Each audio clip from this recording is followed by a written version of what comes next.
They do have a timeout. Decide not to use it. Curry, way downtown. Bang!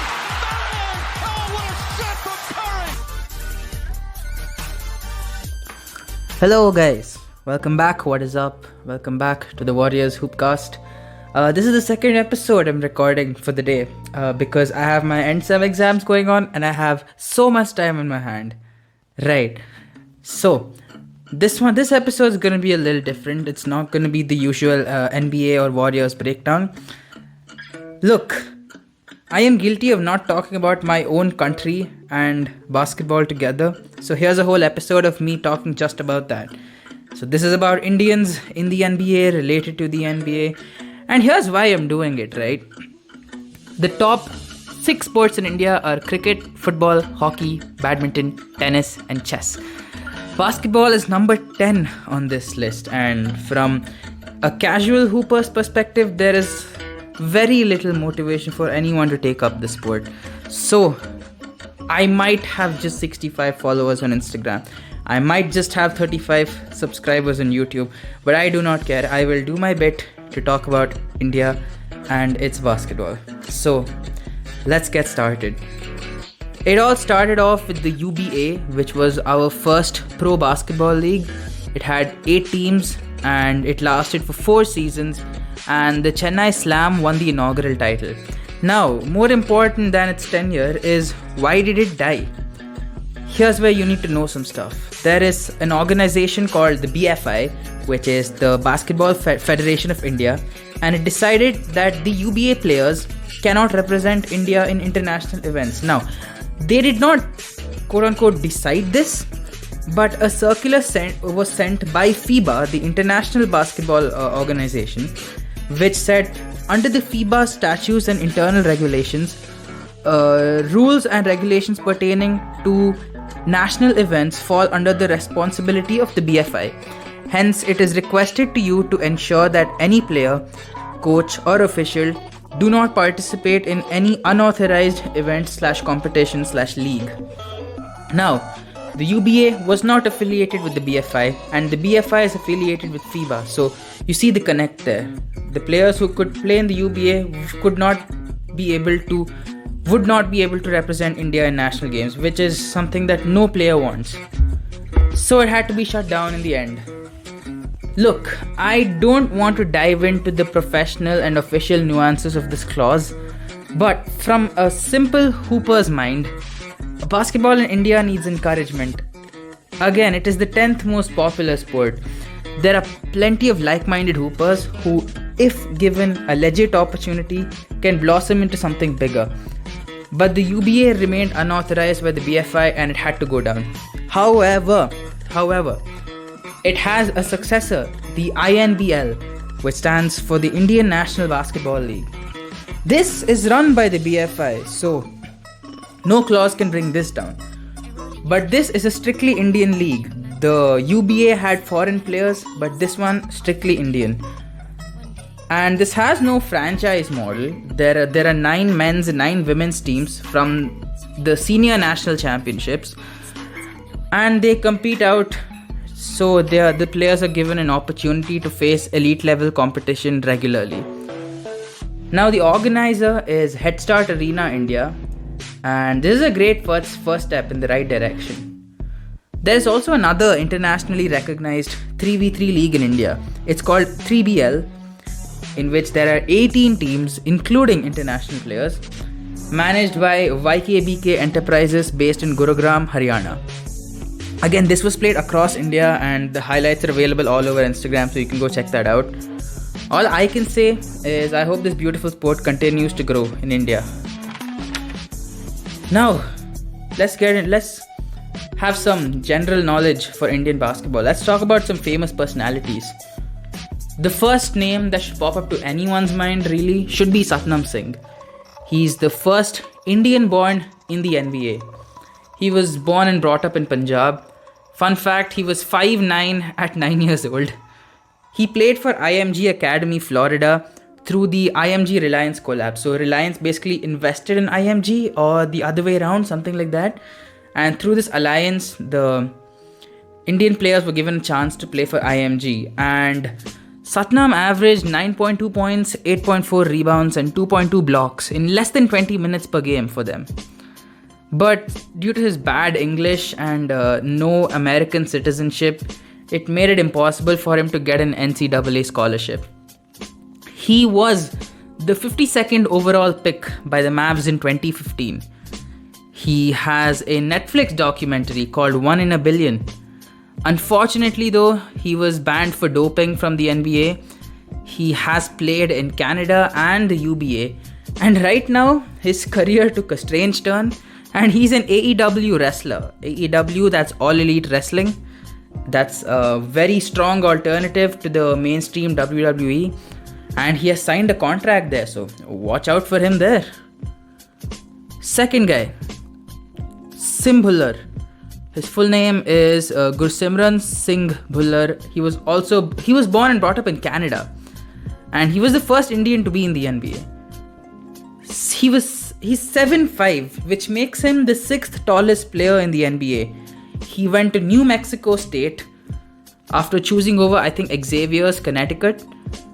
And he averaged 10.4 points, 7.8 rebounds, and 3.4 blocks in his best season with them.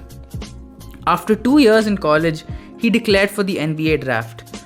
Now, unfortunately, he remained undrafted, but he signed with the Kings G League affiliate team. He played in Sacramento's developmental league affiliate as well. And then he signed a 10-day contract with Sacktown. He scored a basket, his India's first basket in the NBA, but he was not re-signed after the 10-day expired. Right now, he is playing for the JKO Lioneers in Taiwan. Next personality, Sachin Gupta. Now, he's not a player, but he holds a very strong position in the league. He is the head of basketball operations for the Minnesota Timberwolves, who just beat us. So, yeah, that's a whole other thing. Putting that aside. He was born in Boston. He has done his degree from one of my dream colleges, MIT, and he got his MBA from Stanford. He created the NBA trade machine on ESPN. A lot of you guys might have messed around with it, tried to trade LeBron for bananas. Yeah, anything. He created this machine, which is a virtual experience of being an NBA GM by taking into consideration the contracts and the rules of the NBA Collective Bargaining Agreement, or the NCBA. This website conjures up possible trades, right? And it's pretty fun. You guys should go check it out. He started his career as a special advisor to GM Daryl Morey of the Rockets from 2006 to 2013. Then, he was consultant and vice president of basketball ops with 76ers under Sam Hinkie. You're hearing some very, very popular names right now, aren't you? And this he did from 2014 to 2016. Then he was the assistant GM with the Detroit Pistons from 2018 to 2019. And he has received high praise from Daryl Morey about how he had his fingerprints all over the Rockets' moves in the 6-7 years he worked there. Hard in trade, credit this guy some of it. And right now in September 2021, he was upgraded, promoted. Why did I say upgraded? He was promoted to the position of head of basketball operations with the Minnesota Timberwolves. What a guy. This guy and one of the next guys I'm going to talk about are people I idolize. So yeah, crazy. I did not know this before doing research for this episode. So the next guy is a player again, Princepal Singh. And fun fact, he's just 2 years older than me. He's currently playing for the New Zealand Breakers of the Australian NBL. Again, born and brought up in Punjab. And he is an Indian NBA Academy alum. He went there for 18 months. He has trained at the NBA Global Academy too. And he was MVP of the Indian Junior National Games in 2019. He played shortly for the G League Ignite team, the first NBA Academy India graduate to sign a professional contract. He was a member of the Sacramento Kings Summer League roster, which won the Summer League title that year, making Princepal Singh the first Indian to be part of a title-winning roster at the NBA level. So that was pretty huge. It was celebrated across the Indian basketball community, and I hope we get to see more such players on the stage. Now, here's the other Indian entrepreneur, team owner that I was talking about. His first name is Vivek, and I really don't know how to pronounce his last name, so I'ma just spell it out. It's Ranadive. So, if it's a North Indian name, go crazy. You guys tell me in the comments how to pronounce it. So I'm just gonna refer to him as Vivek. He was born in Mumbai, and he did his bachelor's and master's again at MIT, and he did his MBA from the Harvard Business School.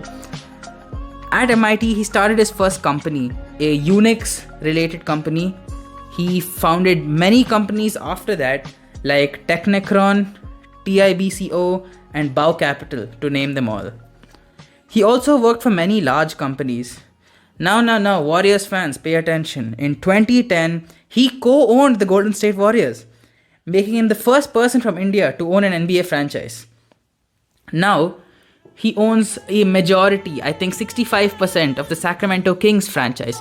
So, if you have heard the podcast until now, every player that I've talked about has at one time played for the Sacramento Kings. So, you can form the connect, right? The owner is Indian, and he probably gave some Indians a chance. I mean, I'm not saying this is the case, but there is a very strong connect between Indians, especially Punjabis, and the Sacramento Kings, which I love to see, by the way. More Indians in the league, yes please. That's it about Vivek. Let's move on to the next person, Amjot Singh. Sorry for the mispronunciation. He was also born and brought up in Punjab.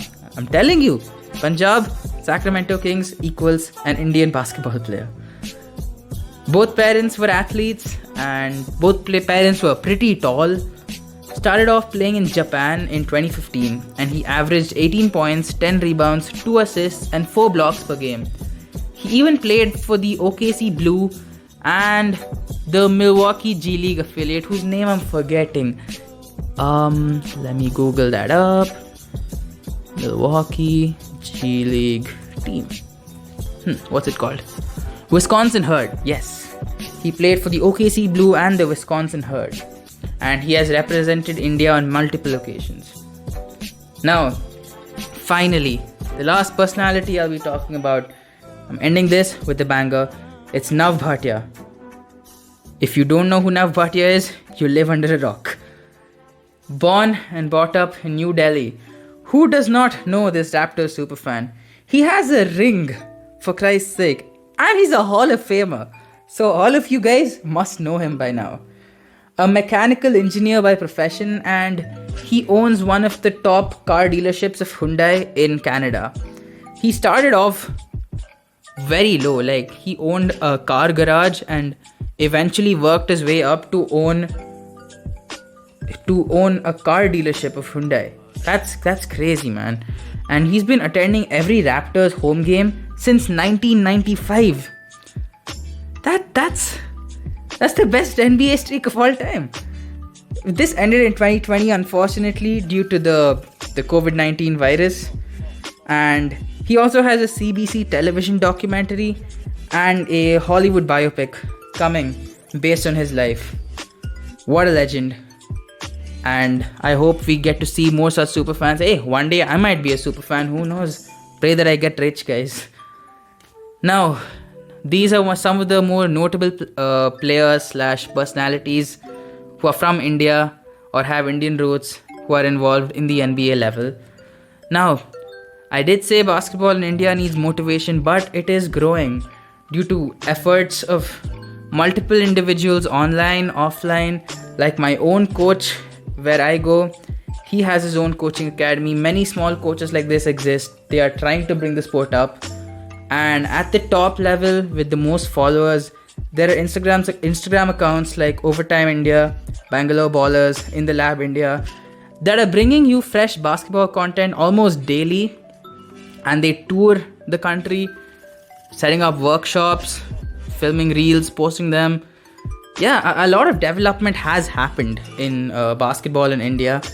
And I am very excited to see the future and what it holds for basketball. Hopefully, hey, I want to do a job, a basketball related job. Screw my degree. I'd pick a basketball job any day. Right, so that's it for today's episode, guys. I hope you found it informative and I hope it awakens the inner basketball patriot in you to step out and help others play basketball yourself, and of course, make it a great sport in the country. Thank you for tuning in. Catch you in the next one. Anything's possible. Anything's possible.